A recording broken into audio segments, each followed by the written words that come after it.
Right, we are live. Hello, everyone. So excited to be here on this wonderful Friday with the wonderful Xenia Marcinko. Hey. Beautiful, creative person, so many insights, such a brilliant person. So excited to be here to share all about her and her work with you. This is another installation of practical creativity where we unpack the creative process so that you can put it to work in your life and your business. And my name is Marte Siebenhar. Again, I'm so thrilled to be here today with Xenia. And she will tell you just a little bit more. But Xenia, what's up? Tell us a little bit more about yourself and what you're up to right now. Well, hi, Marta. Thank you so much for having me here. I'm so excited to be here. Here I am. Oh, I kind of lost you on the. No, I don't know. Did I lose you on the Facebook? No. Nope, you're good. I'm Okay. just playing with the format so we can focus Okay. on you. Yeah, so everything's been good. How are you? Things are very good. Thank you. So tell us a little bit more about your work. So you have the most interesting, awesome title I've ever heard of, which is Film Enchantress and Dream Scheduler of the Magus Films. So tell us a little bit more about your creative agency and the kind of work that you do. Yes, so well, we put a lot of time thinking about those titles. I'm a video producer originally. My video production house is named the Magus Films, and now we are also a content development agency here in Miami. So we are working with our clients, not only helping them on creating content for social media, but also in all the brand development on and all the strategy that they need in order to communicate better, but always by focusing on telling their stories. So that's Amazing. Mhm. Telling their stories. So why do you think we need to tell more stories?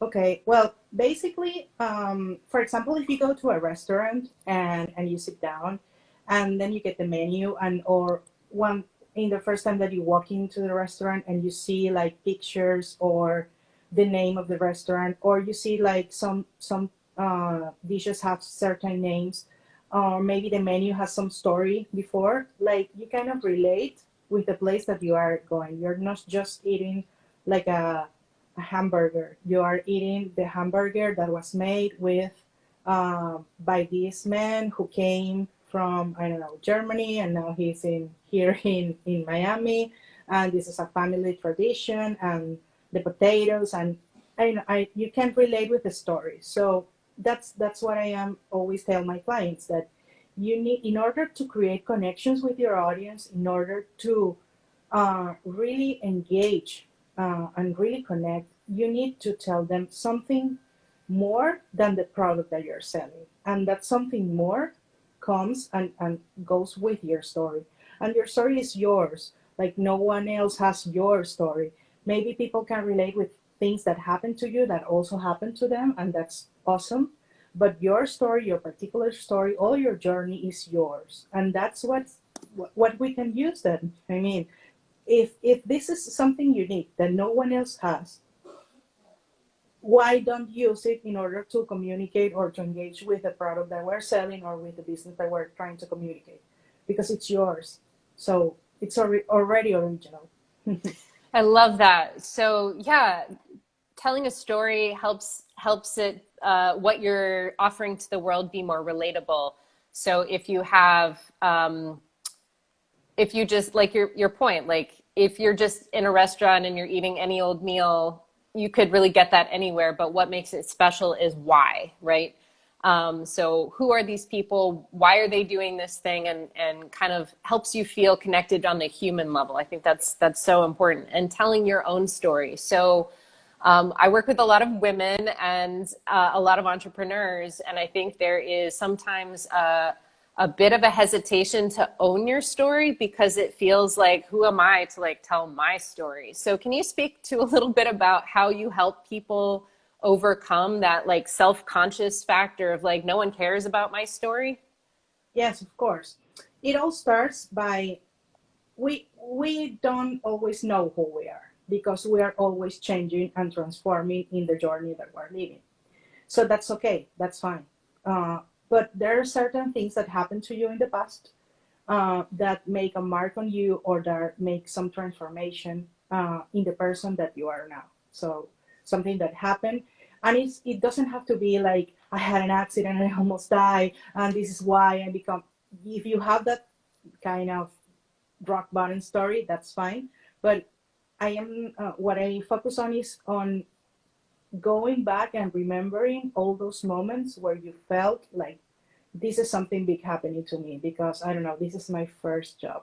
This is the first day in class. This is the first time that I travel. This is the first time that I get into a plane. This is the first time, I don't know, that I try this new, the first time that you try sushi. Or I mean, like those little moments, those first timers, or those conversations that were very powerful because you were talking to a friend, you were talking to your mom, and kind of remember those times and see what happened there, what changed you, and these little things is what it's getting to the point that you get to know yourself a little bit more, and because of that you can communicate better and you can engage better with your audience. So basically sit down, put a piece of paper out or your journal and just write the things that you like, the things that you don't like. Maybe you don't know who you are, but you know who you are not. And that's also super powerful to know. So write the things that you dislike, write the things that you are confident that you are not that person, and ask your friends, what do they think, your closest friends, the people that are super close to you, and ask them how do they see you, what do they see about you, what is the value that you bring to them. And that kind of gets you like a map. Okay, this is who am I, this is who am I not, and now let me just scrap and go deep and remember those stories that made me the person that I am telling that I am right now. Totally. I'm really glad you brought that up because a lot of times we think there's a right answer.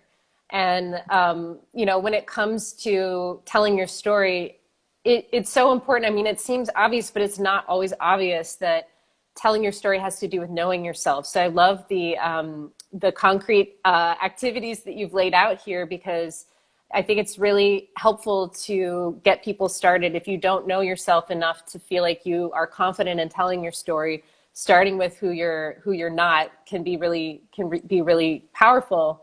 Also, Siggy Bachman was on here a while ago, and he is a designer, and he actually designs experiences, not just like artifacts or products, right? So he is the first person to say, like, when you're a designer, you have to talk to your audience. So the people who know your story, sometimes it's hard to see what is right in front of you because it's so close and familiar. You don't think it's anything special. But when you ask your audience or like the people who really know your story, who are close to you, sometimes they help you see things that you couldn't see that are really special. For instance, I work a lot with artists, and for them, they're like so focused on sales and wanting to connect with people to make sales. But sometimes it's like helping bring the audience into their backstory or the process that you never get to see a piece of art being made behind the scenes. So it's that stuff that's close, that's like part of who we are, so much so that we may not be able to see how special that is. So having your friends and the people involved in your life give you feedback about who you are and what they think your story is such a powerful, clear way to move forward. So when you work with a client, what's your process for kind of starting to understand their experience? Like, how do you help them get prepared for telling their own story? What's your process as a firm? Okay, so first of all, we start with what are they want to do. Like there is a new product that they want to offer, there is a new campaign that they want to develop, there is some more content that they want to put out. So first of all is that, just to get to know like what's the objective. And once we're done with that, then we go back and start asking them questions like, okay, this is the product that you are going to sell right now. Why? What made you develop that product, or why are you in this business, or why did you start in the first place? So there is a lot of communication and personal questions that we ask them in order to get to know them, because once we turn up the camera and press record, I want them to feel empowered about the story that they're going to say, and that they understand that is a reason why we're choosing that story, because it's not about selling the benefits of the product, or I don't know, the cost because it is cheaper, or I don't know. It's the story behind the product that is important and that really connects. For example, I when this quarantine started, I was in Netflix, and there was this documentary about it's called Self Made. I don't know if you watch Oh, it. I watched it last weekend. I thought it was awesome. Awesome, yeah. It's a story of the CG Madam CJ Walker, who was like a female entrepreneur back in the 90s, in the starting.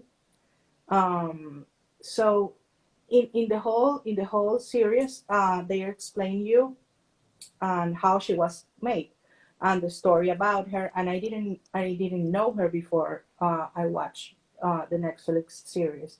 So by the end of when it ended, the first thing that I did was go took my phone and went on to Google and Google her, because I wanted to put a face, or the real face, not the actress face, but the real face onto her name. And the second thing that I did was to search if her product was still available right now, if I can buy her product.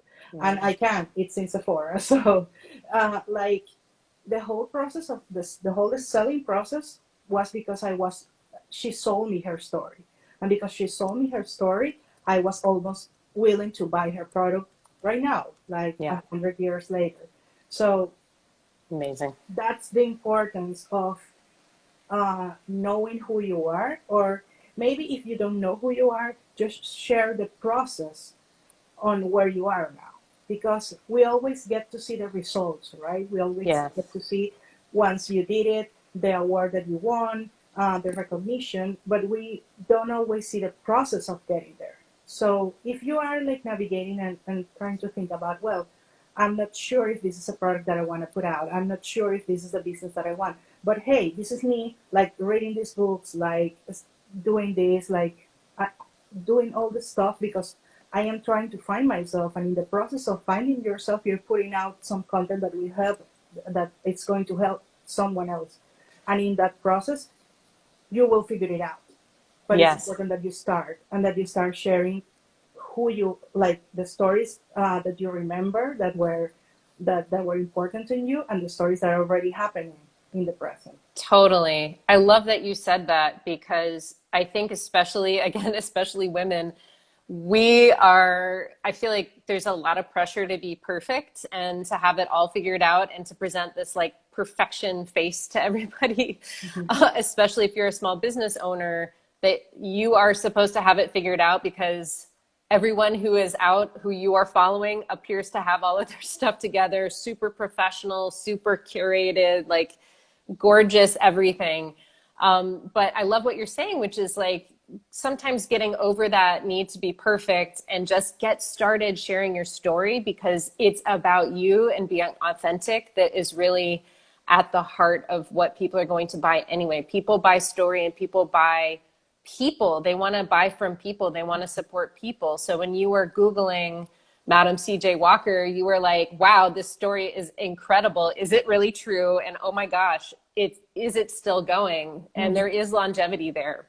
Yes. But she is a really powerful example. If anyone has not seen that, we'll put the link to the Netflix special in the Perfect. comments. Go and watch it. Yeah. But what an incredible story, and like somebody who would not give up, right? Just her sheer persistence, pretty amazing. So talk more about like, how can people start now with telling their story? So if part of it is like, let's forget the perfection and just be who we are and claim that, how do you suggest that people start with sharing their story? Okay, so there could be uh, a lot of things that you can do. So first of all, you need to be with yourself in a time that you are not disturbed, and just try to remember your past, because our past has it was what happened to us in the past is what get us in the present to the person we are right now. So what we're trying to do is looking back and try to remember those things. If you have like an old album of photos, or you have a hard drive with photos that you no longer connect because it's too old, that's the backup of the backup that you have there, go on and turn it on and kind of go through the albums and try to remember the person that you were in those photos, or the trips, if you have videos. For example, I recently my parents gave me like this whole bunch of CDs from 1992 when I was 4, and once I start watching them, I was like, I don't know, like I didn't remember that we took those trips, or like they were doing those stuff, and I kind of find a little Xenia there that, oh my God, look at her, she was not afraid, she was like super comfortable with the camera. She was like laughing. She was happy, and then I was like, okay, what? How that change, and why? And that's a kind of exercise that you can do, going through your whole Facebook albums that were 10 years ago as well. But the most important thing, or I don't know if the most important thing, but one thing that you can do is about try to remember your decisions. And this is a key in the whole storytelling thing, because the decisions that we took, when what we always had like two options, this option A, option B. That decision that we made, and that road that we took influence in the person that you are right now in the present. So maybe if you don't remember those trips that I'm sure you do, those trips, those birthdays, those Christmas, try to remember the decisions that you really made. Like if you went to college, why? Why did you took that career and not another one? If you moved out of your country, why and which country, and what happened then? If you got married, if you got divorced, if you had a kid, if you had a pet, like those decisions that we make, even if we choose like yesterday, if we choose for breakfast pizza or ice cream or healthy breakfast, like those little decisions and those big decisions are key in understanding who you are and your story. So that's a practical exercise that you can do. Try to figure out those big decisions and those small decisions, and it will relate with you. And then you will see more about yourself. Maybe some things that you don't know, or you're not sure about yourself, and it will give you like some lights about the stories that you can tell right now. That's really important. And as you're kind of walking us through this, I'm just remembering some big choices I made in my life. And they really did define me. So, ending a relationship, moving to a different city, trying a different angle on the work, starting my own business, going full time, all of these things. Like, I'm relating very much to what you're saying. And I love that advice because it's so concrete, and it just gives you that framework for understanding what might be powerful for somebody else to relate to. So thank you for that. Also thinking, so on the practical side, these exercises are so helpful to kind of like ground that understanding to tell the story. Once you have the kind of self-knowledge solidified, where would you suggest people start with sharing out? Is that like Instagram, or is that a blog, like a newsletter? What do you find to be the best way? And obviously you guys do films, so we want to hear more about the film too. So first of all, before start posting, you need to get the connection. Like, okay, this is the story that I remember. This is the product that I'm selling, or this is what I want to build. This is the business that I want to create or to launch or whatever. And do the link between why are you choosing that story and how it reflects on the product or in the piece that you're making or creating. So because there you will have the connection. It will not be just sharing because of sharing, and no, it will have a reason, it will have a purpose. Right. So first of all, do that connection. And after that, maybe you can think about in which platform you feel more confident. For example, if you're a person that likes to talk a lot, maybe you can go on YouTube and create videos. But if it doesn't click with your product because your product is like, I don't know, something that you can buy on Instagram, so maybe okay, go to Instagram, but instead of posting a picture with a text because you don't like to write a lot, maybe you can do IGTVs or you can do a whole bunch of stories each day.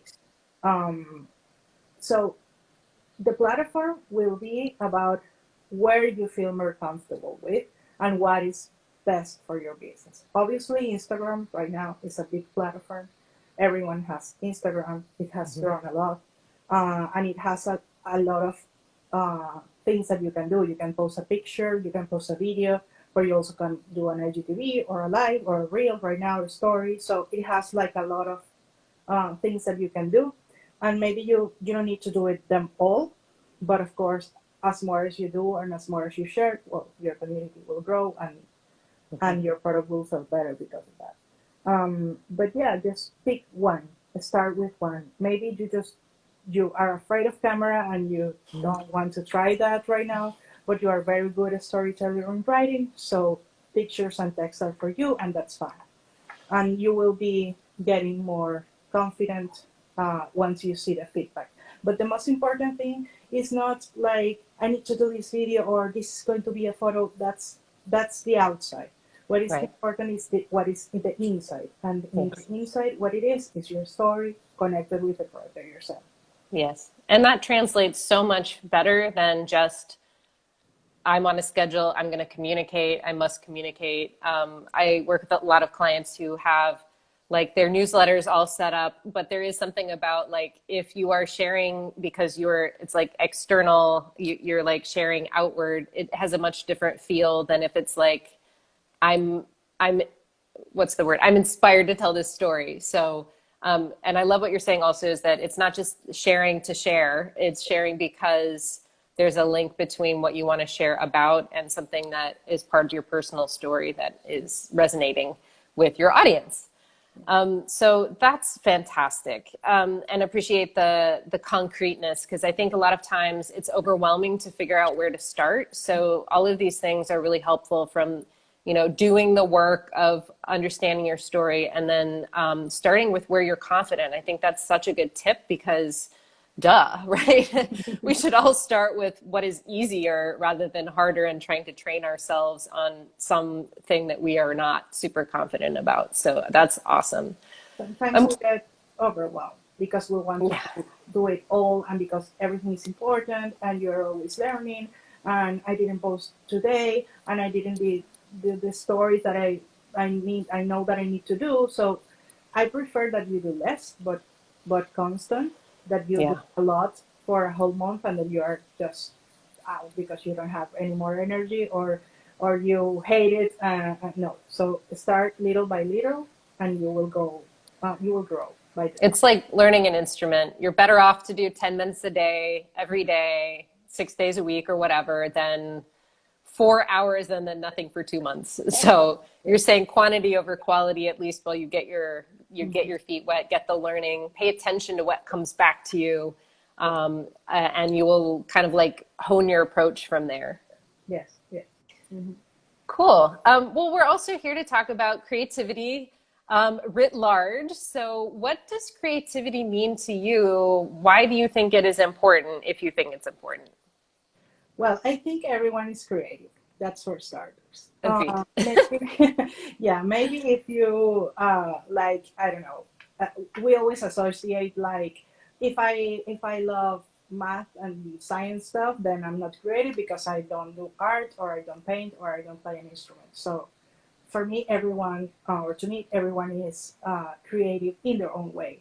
Some people are very objective and very structured at work, but then they go into the kitchen and there's a whole new person Mm, that is creating, or mm, baking or doing things in the kitchen. Or maybe mhm. people is super creative on home decor and they are like super straight at work, but at home it's a whole new person. So you are a bunch of stuff. You are not just one stuff. You Yes. are we are pieces of this and this and that. We are not just we cannot be defined just by one thing. And that's also what comes with clients because they say, well, I'm going to be on Instagram, but hey, and then my whole Instagram has to be for my work. And the whole thing that I will share is about work. And yes, that's your main, but you are a lot of things too. And and because people are buying you and not your product, and you share all the things that you are, not just one thing that you are. Yeah. So it kind of makes us think about creating a perfect mix, or like if we were baking something. Um, so creativity is a state, for me, it's a state where you get to be yourself Mm. and where you get to be you when no one's watching you. It's like when you take a shower, no one's in there with you, that you can be Mm. yourself and be with you.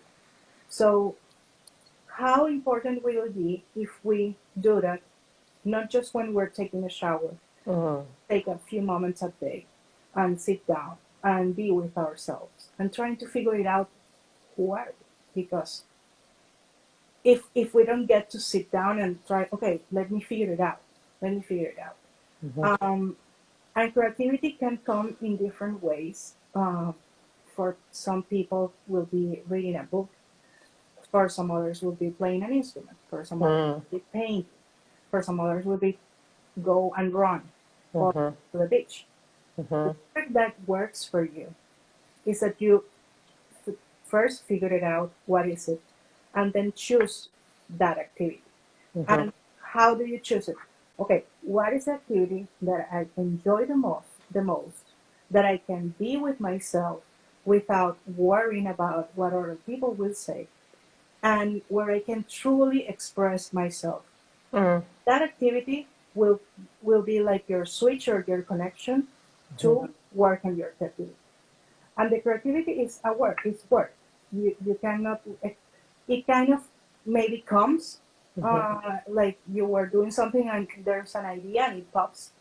But also it's like a muscle that you need to train. So the more that you do those activities and the more that you spend time with yourself, the more it will come popping, just like thinking. Um, Yeah. yeah, it's like a training process. I think that's so helpful because often we think that creativity is going to take a lot of time and energy, and that somehow we have to like make time and space away from normal life. But what you're saying is basically take something that you really enjoy, do that thing, and allow yourself to get absorbed, because that's when a lot of insights come. That's where you can kind of get lost in whatever you're doing. And it's just doing something you enjoy is a way to be creative, Yeah. because you're not thinking in a space of like being judged or being fearful. You can really relax and be yourself and express. Yeah. And that in that expression, the creativity comes. That's so beautiful. Thank you. You're welcome. And also, when you're doing that, maybe you are not being creative because, oh my God, I am not thinking about the biggest idea right now. But you are putting yourself in a state that you are relaxing, that you are Yes. enjoying, and I promise you, the idea will come later. In the moment that you just lose, like you just relax, that you just be with yourself and be you, Yes. the next moment after that, it's probably more like that you will get that idea or you will get that thing that you were trying to do and you weren't be able to do it because you were so focused or so frustrated because it wasn't coming to you. Yes. Hmm. So also what I'm getting is when you are in a space of like being and relaxing and allowing, you're not in a state of willfulness or perfectness. You're just being. And so that, even if it doesn't feel like you are doing anything, you're getting yourself primed to receive different kind of energy and different kind of insights than you would from this like Yeah. totally willful, like driven kind of point of view. So that's so cool. So when you're not doing anything and you're being, it's actually productive in terms of creativity. Yes, of course. Yeah. Cool. And also it will get you prepared for what's coming, because in my case I can tell you I have some weeks that I am like, okay, I don't have anything to do, like I've done everything, I deliver everything, I have new clients but they haven't say yes yet, Mm-hmm. the project isn't approved yet, and I get like anxiety because I don't have anything like to do and to deliver and to, and then Mm-hmm. I, okay, this is what it is. Then to me it's painting. These are some of my I saw, paints in the yeah. back. Let me get Uh, out of the way here. yeah. So to me Beautiful. it's painting. To me it's just watching TV a little bit, just reading a book, or go to the beach. I spend time with my cat, and I after that I took those moments that I enjoy, that I relax, that I like lose all the stressful energy. After that moment, the phone rang, and I had this conscious project just approved, or emails, or Mm. phones, or phone calls, because I let myself enjoy. So when Mm. I see like this is too calm right now, what's happening? I know that something big is coming. So I try to, okay, let me enjoy this Mm. quiet time, because then we'll get to go to the doing mode. That's so important, finding a place to enjoy the space between. I feel like in our culture we're a little bit pressured to kind of like fill the space. Oh, there's space. Better fill it. Like I don't know what I'm gonna do. I better just do something. But like enjoying that pause, that brief moment in between the things that are coming allows the thing that comes sometimes when we let go and we're not like, oh no, Mhm. fill the gap, right? Yeah. That's so helpful. And then, so you were talking a little bit about your own creative practice, which you paint. What else do you do to get in that zone? What does your own creative practice look like?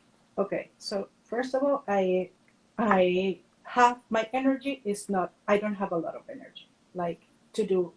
Like if I have one thing, two things to do in the day, that's for me. Like it takes out all my energy, for saying, because I am preparing and I am doing, and it kind of that. So I have I have learned that I need to put my energy in the things that I like, and the Mm. things I like to do, and allowing myself that if I didn't finish by the time, and it's so hard for me because I am super, like, I need to deliver in the time, Mm-hmm. the deadline and everything. But allowing myself to, okay, maybe some days I need to rest, and that's okay. Maybe some days I need to paint, and that's all I'm gonna do today, and that's okay too. Mm. And then when the whole thing that I need to do, that I know that I need it because the deadline, because I had to deliver, because we have a shooting day coming up, and then I do myself, and because I rest, now I can put all the energy into that. So what I do to get in the flow, or to get in that space of creativity, to me, first of all, is sleep. Mm. Sleeping, resting, that's so important. Taking showers, long showers, and just relax. And then it will go to the place that I love to write and to paint. Mm. So to me, it's that, painting and writing. Um, and because I don't like to be outside a lot, so I'm trying to get into myself into just do some more outside activities. Then I am enjoying going to the beach. Um, so to me, that's a space that, okay, that I love this activity. I want to do it, and it's just also a space to relax myself and to get in that quietness in order for Beautiful. the creativity to flow. So it will be those things, I guess. Or also reading. I've been reading a lot these days, and that's also a place where I just can sit and have the book and just read and forget about the things. Yeah. Mhm. What a good reminder. There's actually, when you rest and you carve out the time and you commit to rest, resting is productive because it allows you to be generative.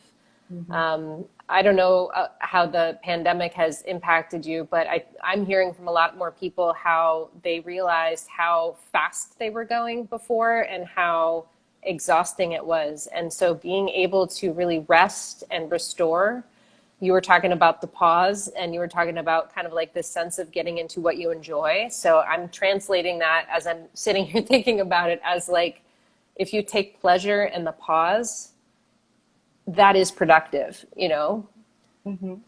Yes, So, of course. Some days you just the alarm goes on and you need more time. And if you can have it because you don't have, like, I don't know, kids to go to the school or some calls or some meetings that you were planning, if you can have that rest, go and take that rest, because it will give you can rest. I, I mean, I can sleep for 30 minutes and take a nap, and then I'm whole productive for the next 4 hours because yeah. I allow myself to take that break and just, okay, I need to sleep right now. Right. And after that, it changed. It changed not just your productivity but your energy, because otherwise you will be doing the things and you will be tired and you will be, okay, I'm doing the thing but I really want to sleep, Right. and you will not put in a good energy into that work. So Right. it's like a balance over there. That's wonderful. I love that. Well, Xenia, it's been so amazing to talk to you. The time just flies. I love getting inside your brain and hearing all of your insights about creativity, about business, about your process, and of course about your amazing agency, the Magus Films, Yes. which creates not only creative content but also brand development. So you can check out Xenia. Her tags are here at the bottom, Xenia Marcinko and the Magus Films. We'll be sure to link all of those in the description on YouTube.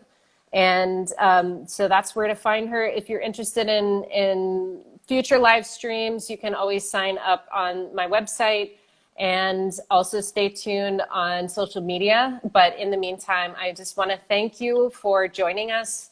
And Xenia, thank you for sharing of your wisdom, your brilliance, and your spirit. It's really an honor and a pleasure, and I'm so thankful to be here with you. Thank you. Thanks to you, Marta. Thanks to you for this space, for allowing me to speak to your audience. I hope that it served you. And if you have any questions, if you want to be more in the practical way, always remember, go through your past, go through those stories, those decisions that you made, and allow them to be the connection to the product, to the brand, to the business that you're selling, Beautiful. doing, publishing, launching, whatever. Oh, so great. And you just tied it all up, and that's so great. Thank you so much, Xenia. I hope everybody enjoys their weekend and stay creative. Yeah. Bye.